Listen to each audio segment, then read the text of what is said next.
You're listening to WGSN-DB Going Solo Network, and I'm Lisa Copeland, the dating coach who makes finding love after 50 fun and easy. And I want to welcome you to the You Can Find Love After 50 talk show. Every week, we're going to be talking about the issues that women especially are facing after 50 when it comes to finding love. And we'll talk about men. We'll talk about online dating. We'll talk about so many things, that I'm going to also give you the opportunity to write to me, and I'll answer some of your questions on this show because I want you to get some answers so you get out there and you start dating. Let me share with you a little bit about who I am and why I'm a dating expert for women over 50.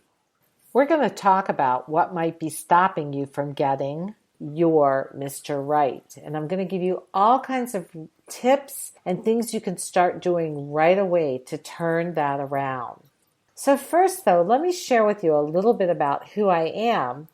I'm actually a dating coach for women over 50. My website is findaqualityman.com.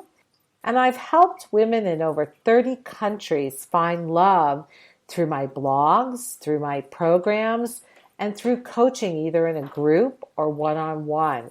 My mission is to have women love dating and have fun dating and have them find that love that I know they want. Because I know what a difference it can make in your life to have that.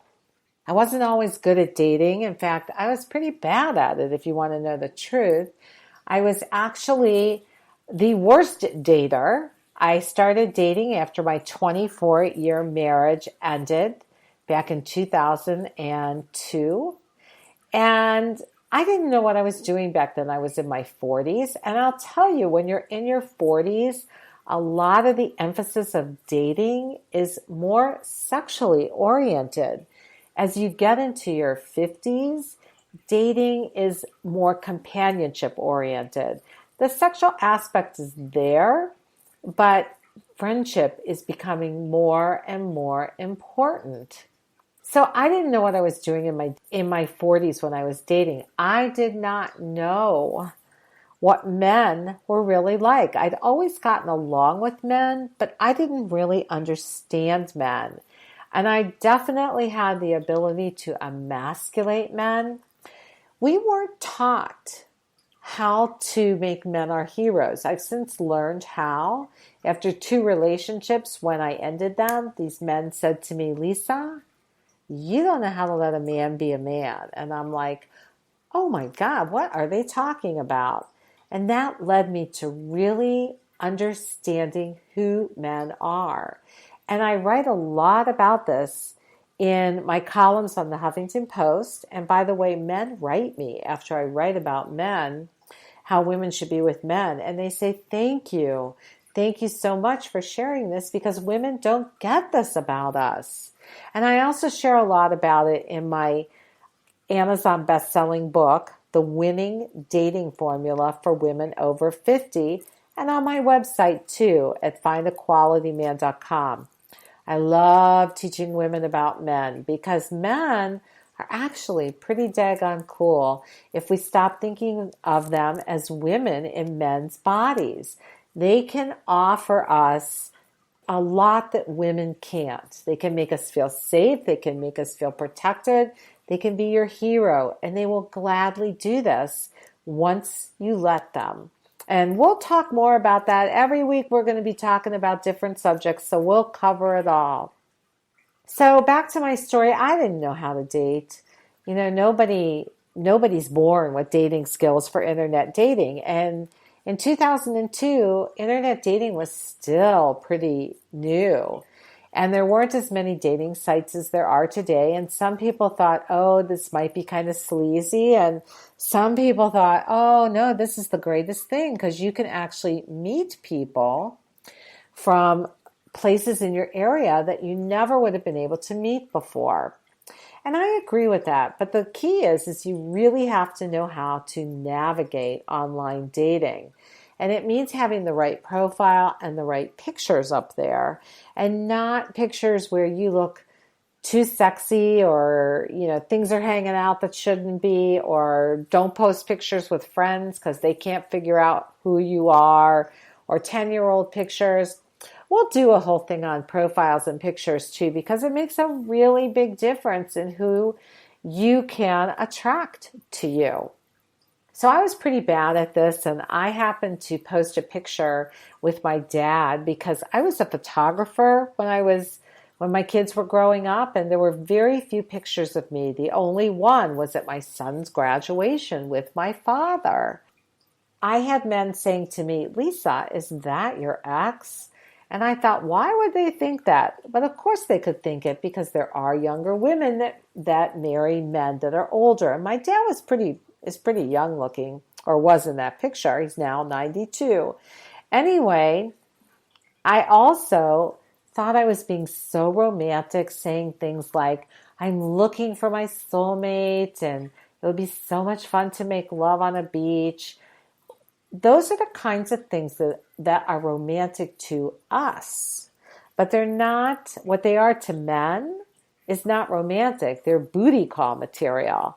So that's what I started attracting, were men that were looking for sex, because of what I had written unknowingly. That was like sending a signal out. It's like my profile had the red light on it. I got pretty frustrated with online dating, but I did end up in a relationship with a good man who from the beginning I didn't know, from the beginning I knew was not a fit for me. But at that time I was very into self-sacrificing. And because of that, I stayed in a 2.5-year relationship that was a lot of ups and downs, again, because I didn't understand this man and we were not a match. I settled. He actually had deal breakers, and today I teach women about deal breakers, and you settle when you don't honor your deal breakers. But I didn't want to hurt his feelings. And I did fall in love with him. You could definitely fall in love with men that have deal breakers. But the problem is you aren't honoring yourself if you walk past your deal breakers.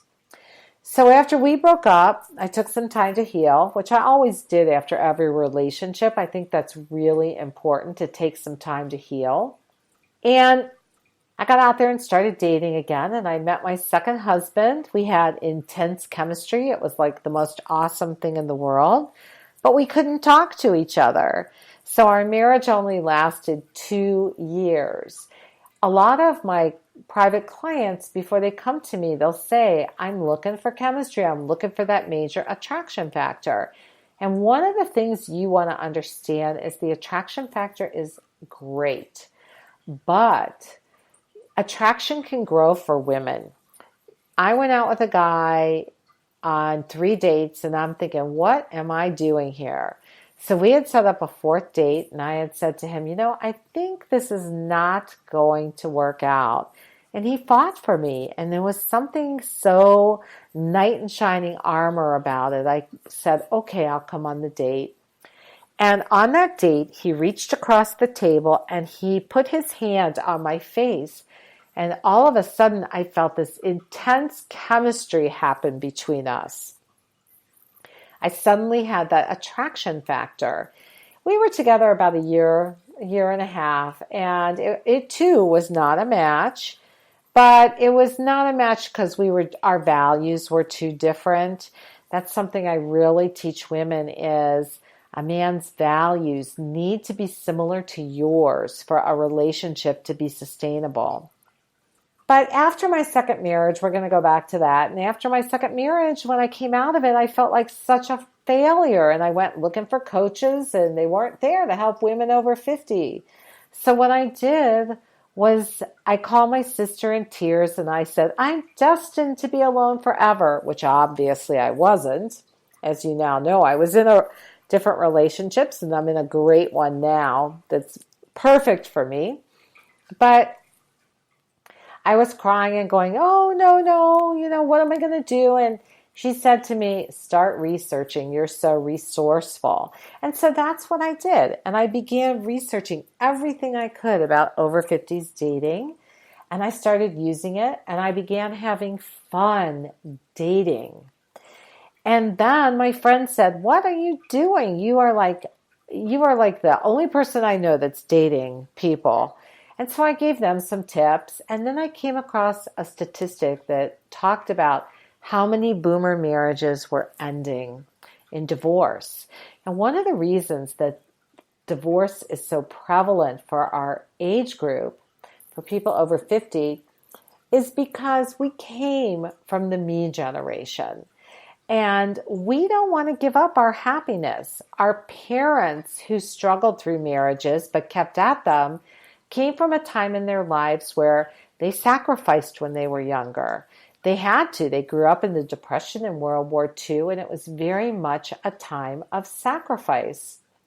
So for them, staying in a marriage was just typical of what they had always gone through. Whereas for us, we want something better. We don't want to be miserable for another 30 years. So with baby boomers struggling with dating so much, and now Gen Xers, it was time to get this information out there because there were no experts in over 50s dating. And that's how I came to the place I am today as an over 50s expert with clients in over 30 countries. And I'm here now to share with you some of the biggest secrets for finding love after 50. And we'll be talking every week about these secrets because I want you to find love after 50. I know how lonely it can be staying home every week and every weekend, and you watch these couples go out, or even if you go out with your girlfriends and you're sitting in a restaurant and you see couples talking to each other and holding hands and having fun, you think, oh God, I wish I could be there. And that's a normal feeling, and yet you're struggling with dating and you can't seem to find Mr. Right. So we're going to talk about now what is stopping you from finding Mr. Right. But first, I want to remind you that you're listening to WGSN-DB Going Solo Network. And I'm Lisa Copeland, the dating coach who makes finding love after 50 fun and easy. And we're here on the talk show You Can Find Love After 50. And we're going to talk now about some of the things that are stopping you from getting Mr. Right.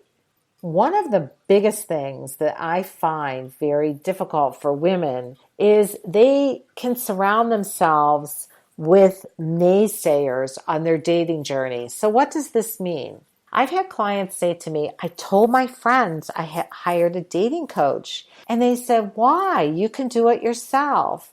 So what happens is when we surround ourselves with people that doubt our decisions about either men or about how we're going about getting men, what's happening is these people don't feel safe that you are flying the coop and trying something and you're committed, something new, and that you're committed to going after what you want. And they want to bring you back down to their level of safety. It's really important when you're dating that you have a support group. One of the greatest parts of my group coaching program is these women do support each other on this journey. And because they're on the same journey, they're there in a positive way. A lot of times our married friends will say to us things like, you are the greatest catch. You're going to be with someone in like no time at all. And then no one is there. And you start feeling really bad about yourself. Well, first of all, married friends are not great support for you because they don't know how to date. They're in marriages themselves. Many times they're vicariously living through your adventures, and they want to be there with compassion, but they don't know what it's like to feel rejection or to really like someone that doesn't like them back. So one of the greatest things you can do is start to cultivate single girlfriends. Number one, it will give you someone to do things with when you're not on dates. And number two, it gives you a safety net when you're on a date because you want to have a place that you can go to at the end of a date to say this happened, and a place where you're on the date and you let someone know where you're at. That is so important that you let people know who you're with and where you're going.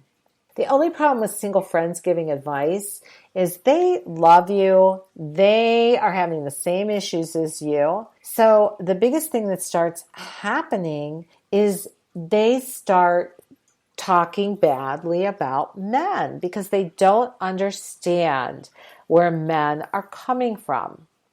Now, let me share something with you about this. So you go on a date, let's say, and you are so head over heels over this guy from his profile. And you think the date's gone great and he doesn't call you. And it can be pretty devastating. First of all, you don't want to get too attached to anyone until you become in an exclusive relationship. So what do I mean by that? You don't want to fall in love with someone until you get to know them better, because you can get your heart broken.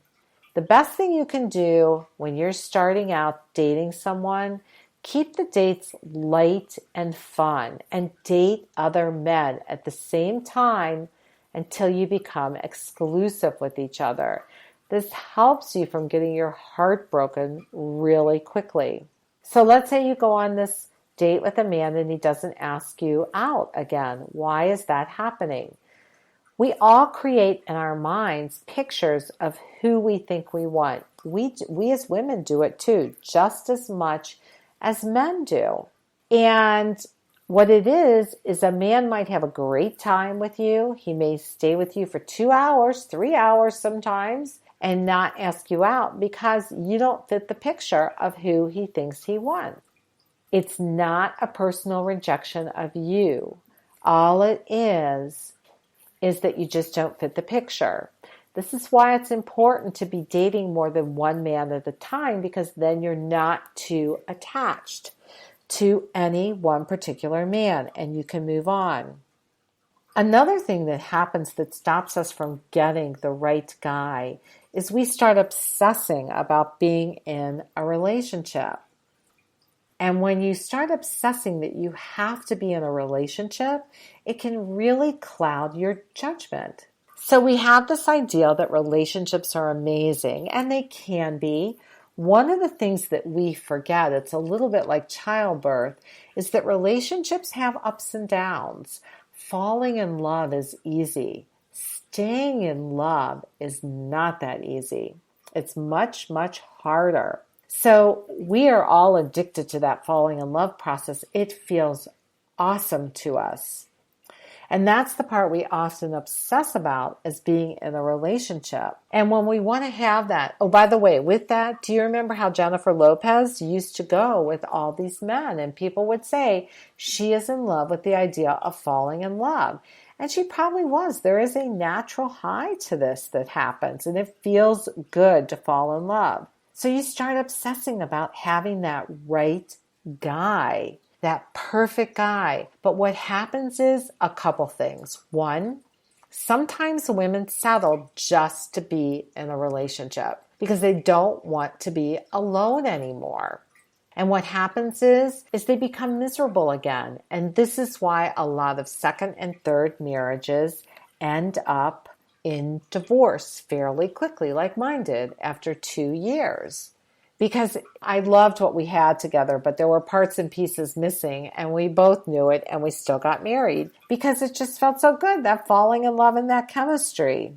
Another thing that happens when you obsess about being in a relationship, especially when you've been divorced, is we're afraid of failure again. So we start looking for the perfect person. I want to share with you that there is nobody perfect out there. One of the things you want to get in touch with is your intuition. When you meet someone, how do you feel around them? Do you share the same values?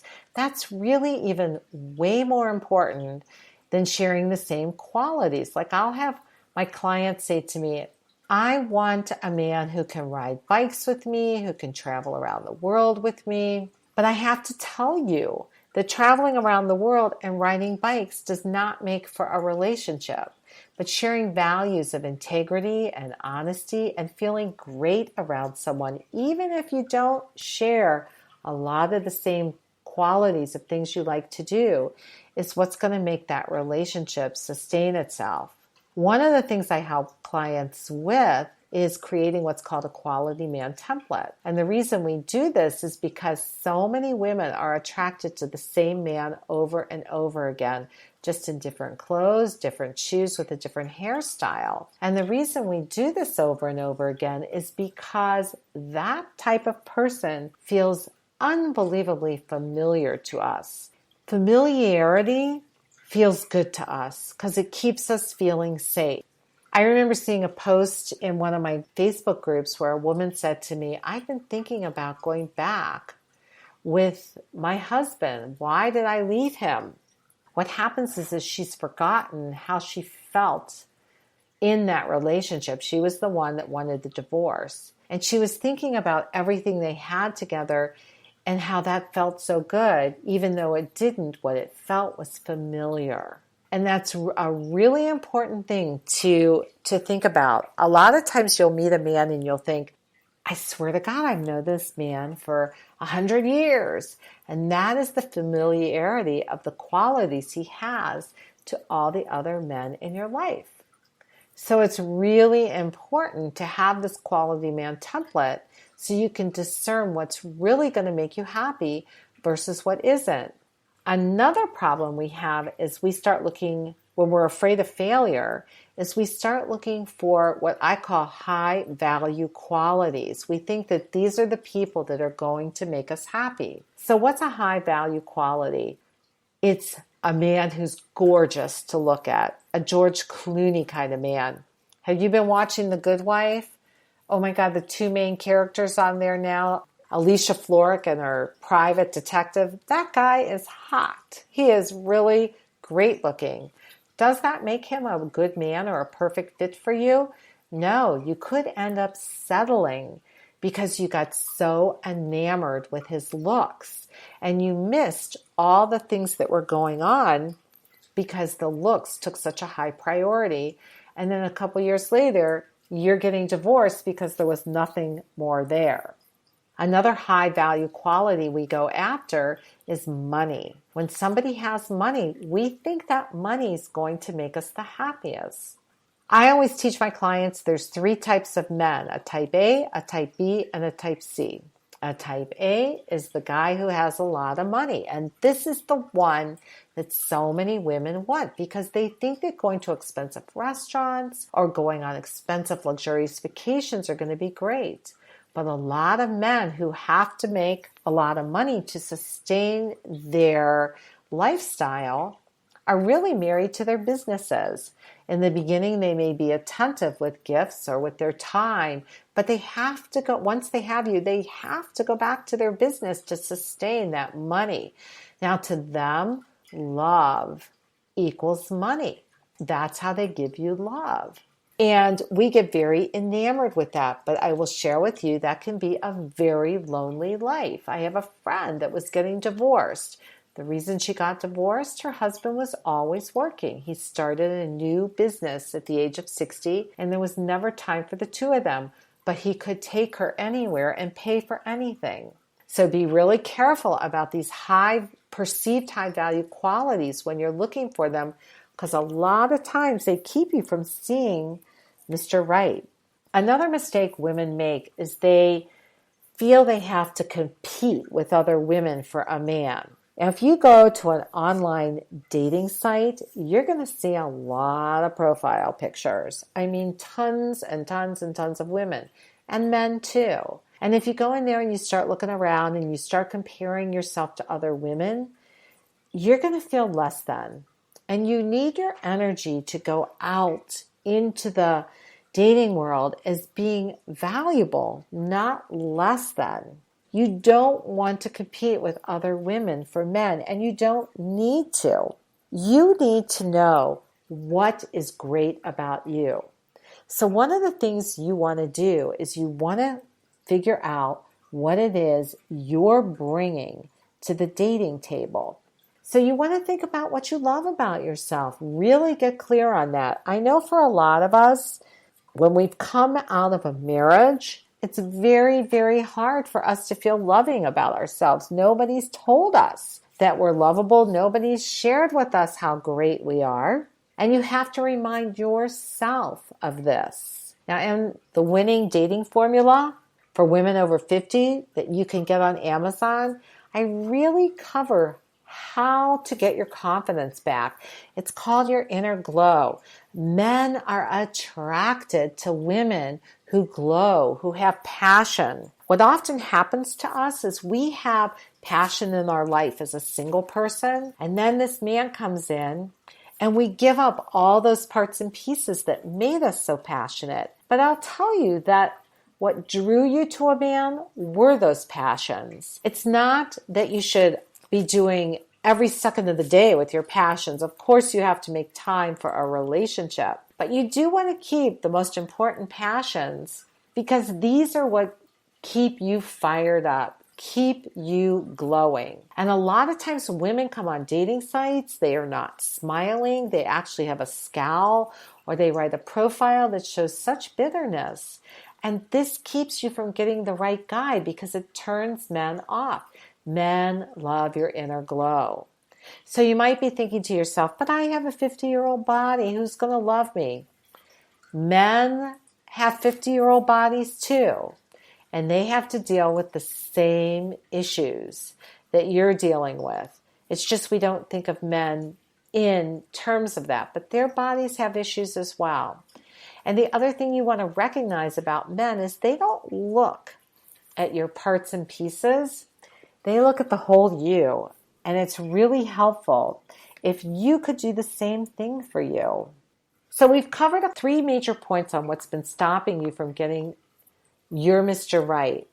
We're going to be covering and going into depth on lots of things in the upcoming program. So we'll be spending the whole program on these issues. Today, I just wanted you to get to know a little bit about me as an over 50s dating expert.